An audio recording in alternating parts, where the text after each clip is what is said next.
মহারথী কর্ণের এমন 5টি ভুল যার কারণে তাকে প্রাণ হারাতে হয়েছিল। নাম্বার 5, যখন কর্ণ নিজেকে ব্রাহ্মণ বলে ছলনা করে পরশুরামের কাছে দৈব অস্ত্রের শিক্ষা নেন, তখন ভগবান পরশুরাম কর্ণকে অভিশাপ দিয়ে বলেন, যখনই তোমার সবথেকে বেশি বিদ্যার প্রয়োজন হবে তখনই তুমি এই বিদ্যা ভুলে যাবে। নাম্বার 4, কর্ণ অনেক বড় দানবীর ছিলেন।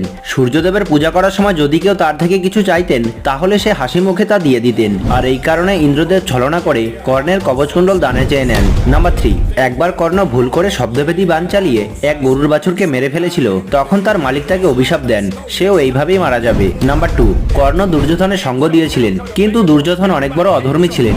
এই জন্যই মহাভারতের যুদ্ধে ভগবান শ্রীকৃষ্ণ অর্জুনের সঙ্গ দিয়েছিলেন, আর অধর্মের সঙ্গ দেওয়ার জন্য তখনই কর্ণের মৃত্যু নিশ্চিত হয়ে যায়। নাম্বার 1, যখন মাতা কুন্তী কর্ণকে বলেন পাণ্ডবরা তোমার ভাই, তখন কর্ণ তার মাকে প্রতিশ্রুতি দেন তিনি অর্জুন ছাড়া অন্য কোনো পাণ্ডবের উপর অস্ত্র উঠাবে না, আর কর্ণ নিজের মিত্রতার জন্য স্বয়ং ভগবান শ্রীকৃষ্ণের সাথে লড়াই করতে গিয়েছিলেন।